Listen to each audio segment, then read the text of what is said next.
જય હો પ્રભુ, આજે તમારો આ ભોળો ભક્ત તમારી શરણે આવ્યો છે, તો હે જગતના નાથ, આજે તમારા ચમત્કારની આ ભોળા ભક્તને ખૂબ જ જરૂર છે, તો કાંઈક પણ ચમત્કાર કરો અને આજે મારું રિઝલ્ટ છે એમાં મને પાસ કરાવી દો. મારું રિઝલ્ટ હું તમારી સામે જોવા માંગુ છું, તો મને આશીર્વાદ આપો ભગવાન. ગોવિંદ બોલો, હરિ ગોપાલ બોલો, રિઝલ્ટ ये प्रभु आ તમારા ભોળા ભક્ત સામું જોઈ જો પ્લીઝ રિક્વેસ્ટ. જય ભગવાન. હે પ્રભુ, યાર આવું કરવાનું તમારા ભોળા ભક્ત રે યાર. માન્યું કે મેં પરીક્ષામાં તૈયારી નહોતી કરી પણ નાપાસ કરી દેવાનું તમારે મને. હવે આગળ ઘેર જઈને હું મારા બાપાને હું મોઢું બતાડી.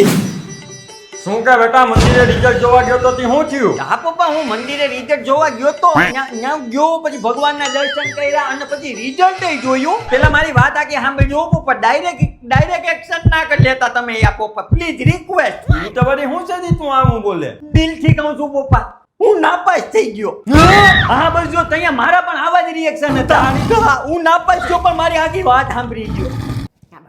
મેં રિઝલ્ટ જોયું ને એટલે ભગવાને મને કીધું કે બેટા તું નાપાસ થયો છે ને એની પાછળ મારો જ હાથ છે, એ મારું જ રચાયેલું ચક્રવ્યૂહ છે. પછી ભગવાને મને સમજાવ્યો કે આ વર્ષ છે ને તારા માટે થોડુંક ભારી હતું ને એટલે મેં તને આ પરીક્ષામાં નાપાસ કરી દીધો, કેમ કે ભવિષ્યની પરીક્ષાઓ જે આવવાની હતી ને એમાં તું આ પરીક્ષામાં પાસ થઈ ગયો ને તો એમાં નાપાસ થઈ જાય. એટલે ભગવાને કીધું આ પરીક્ષામાં નાપાસ થઈ જાય તો આગળની ભવિષ્યની જે પણ પરીક્ષા છે ને એમાં તું પાસ થઈ જાય. એટલે હવે આવતી વખતે પાછી મારે પરીક્ષા દેવી પડશે. એટલે ભગવાને મને કીધું તું ટેન્શન લેતો નહીં બેટા. તો મેં કીધું મને કઈ પ્રોબ્લેમ નથી ભગવાન, મને તો તમારા ઉપર વિશ્વાસ છે. એટલે તમે એને ખાલી મારા પપ્પાને એક મેસેજ પુગાડી દેજો કે હું નાપાસ કેવા હાટું થયો ઈ.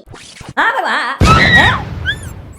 અરે યાર, મારા મોઢાની વાત નહીં લીધી તમે તો. ખરેખર ચોક્કસ તમે કીધું એમ જ થશે. No problem, no tension. Exact in process અત્યારે થશે. હું થયું પપ્પા તમને? ભગવાનનો મેસેજ હતો. શું મેસેજ હતો? કાઈ નહીં, આ તું જે નાપાસ થયો ને એ બાબતનો જ. હા જો પપ્પા, હું કોઈ દી ખોટું ન બોલું. તમને મેં કીધું તો હું હાસો જ છું, હું ખોટું કોઈ દી ન બોલું યાર. ભગવાને મને એમ કીધું બેટા તારા દીકરાના વાહામાં ખંજવાળ આવે છે, તો એને હરખુંથીને ખંજવાળી દેજે. પપ્પા ખાલી એક રિજેક્ટનું ફટાકડું મારું ભવિષ્ય નક્કી કરતો. અત્યારના જમાનામાં મોડર્ન બનો યાર પપ્પા તમે.